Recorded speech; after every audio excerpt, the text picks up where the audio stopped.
Bonjour à toutes et à tous et bienvenue sur NeuroGym en ligne. Je me présente, je m'appelle Cindy Gauthier, je suis physiothérapeute et j'ai un doctorat en sciences de la réadaptation. Je travaille en recherche et en clinique avec des gens qui ont une atteinte neurologique. Dans cette vidéo, je vais parler des moyens non médicamenteux de diminuer ou de gérer la spasticité. Il est à noter cependant qu'une approche multidisciplinaire, donc de plusieurs types d'intervenants, est souvent privilégiée et parfois même nécessaire. La spasticité, c'est vraiment un phénomène qui est complexe et qui nécessite parfois la combinaison de plusieurs approches thérapeutiques. Les informations contenues dans cette vidéo sont générales et ne sont pas nécessairement appropriées à votre condition. Donc, si vous avez des questions spécifiques pour vous, je vous invite à consulter un professionnel de la santé qui pourra vous faire une évaluation de votre condition et vous proposer les traitements appropriés et vous référer à d'autres professionnels de la santé au besoin. Également, si vous voulez en savoir plus sur qu'est-ce que c'est la spasticité et quelles sont les différentes formes, également sur quels sont les éléments déclencheurs et aggravants, je vous invite à regarder les 2 vidéos que j'ai faites à ce sujet et dont les liens sont en description de cette vidéo. Je dois dire que malheureusement, il n'y a pas de traitement miracle pour la spasticité. C'est réellement un phénomène qui est complexe, puis qui est très difficile à traiter. Puis selon la sévérité de la spasticité, les traitements vont être plus ou moins efficaces. C'est une problématique qui est difficile à traiter et qu'on tente encore de comprendre complètement. Donc, dans la plupart des cas, les buts des traitements vont être de prévenir les effets négatifs et les complications secondaires à la spasticité, comme la douleur, les contractures ou les problèmes posturaux. Comme je l'ai dit également, une approche multidisciplinaire, donc qui implique différents types d'intervenants, est souvent à privilégier. Donc, dans les traitements, il va souvent avoir une combinaison de traitements pharmacologiques, de traitements en physiothérapie, traitements en ergothérapie, et également du positionnement au fauteuil roulant, la prescription d'attelles ou d'aides techniques. Par contre, il y a des trucs que vous pouvez utiliser à tous les jours à la maison afin de réduire les effets négatifs comme la douleur ou les risques d'infection. Il faut favoriser les étirements qui sont prolongés. Donc, soit par une attelle ou par du positionnement. Les étirements qui sont de courte durée, donc de quelques secondes à quelques minutes, sont moins efficaces. Si c'est votre seule option, par contre, c'est toujours bon de faire des étirements. Avant de faire des étirements, il serait préférable de consulter un physiothérapeute pour être sûr de faire les bons étirements qui sont appropriés pour vous. Un autre truc au quotidien que vous pouvez faire, c'est de vous assurer d'avoir une bonne posture. Donc, avoir une bonne posture qui est symétrique. Donc, de ne pas être penché d'un côté où il pourrait avoir un raccourcissement. De ne pas avoir non plus les membres raccourcis. Donc, de ne pas être en flexion ni au niveau de la jambe, d'avoir les jambes repliées vers vous. Si vous êtes dans un fauteuil roulant, essayez d'allonger les jambes plusieurs fois par jour. Si c'est possible pour vous de vous lever afin de réduire la flexion au niveau des hanches, vous pouvez le faire aussi. Donc, on s'assure de toujours avoir une posture qui est symétrique quand on est assis, quand on est debout et également au lit.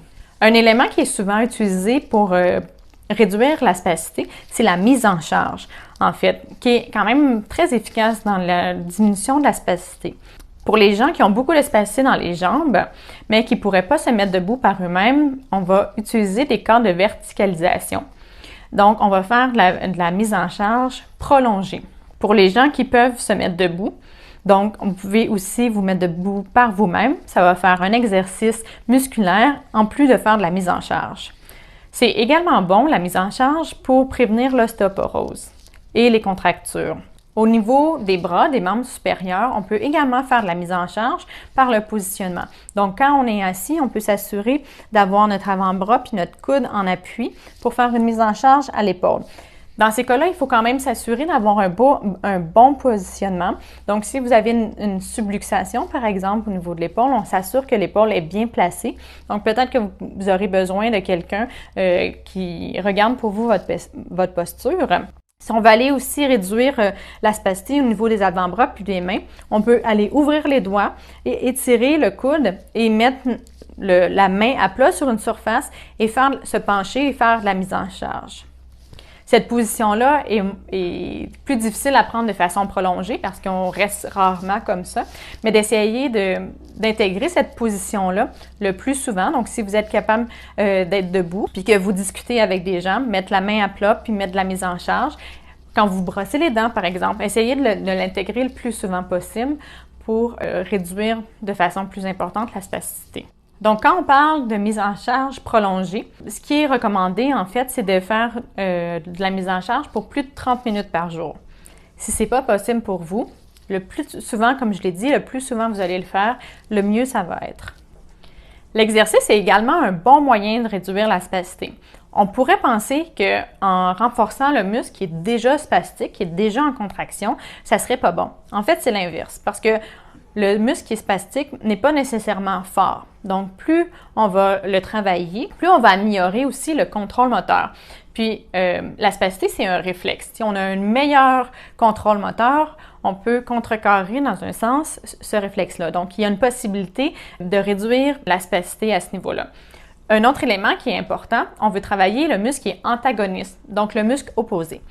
Par exemple, si j'ai de la spasticité comme ça à mon biceps, que mon biceps est très spastique, mon triceps va devoir travailler plus fort pour faire l'extension de mon coude parce qu'il doit aller contre la force que la spasticité exerce au niveau de mon biceps. Donc, il doit aller forcer un petit peu plus fort. Donc, plus vous allez renforcer, plus le triceps va être renforcé, plus il va être facile de l'utiliser dans les tâches fonctionnelles. Un autre type d'exercice qui est important, c'est les exercices posturaux.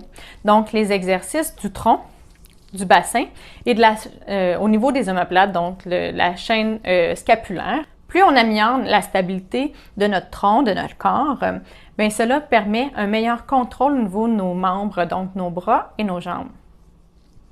Les mouvements répétés de façon lente, donc pas de façon rapide et saccadée, parce que ça va augmenter la spasticité, mais les mouvements répétés et lents, donc par exemple la marche, qui inclut les mouvements répétés, mais également la mise en charge, est un bon moyen de réduire la spasticité au niveau des jambes. La stimulation électrique, comme l'utilisation d'un TENS ou de la stimulation électrique musculaire, peut également réduire la spasticité. Par contre, avant d'utiliser une telle approche, il faudrait consulter un physiothérapeute pour avoir un programme qui est adapté à vous et être sûr que vous utilisez l'appareil de façon adéquate. Finalement, l'élimination ou la prévention des éléments déclencheurs ou aggravants de la spasticité peut permettre de réduire les effets négatifs. Donc, une bonne hygiène de sommeil, la méditation ou toute autre technique qui favorise la réduction du stress peut aider à réduire la spasticité.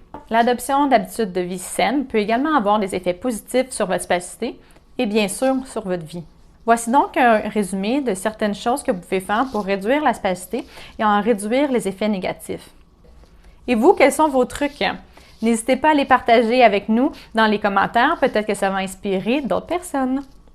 Si vous aimez le contenu de cette vidéo, je vous invite à faire un pouce pour nous encourager. Et si vous voulez être informé quand une nouvelle vidéo sera publiée, je vous invite à vous abonner en cliquant sur le bouton en dessous. Surtout, n'hésitez pas à partager en grand nombre. Merci d'être avec nous et à bientôt dans une prochaine vidéo.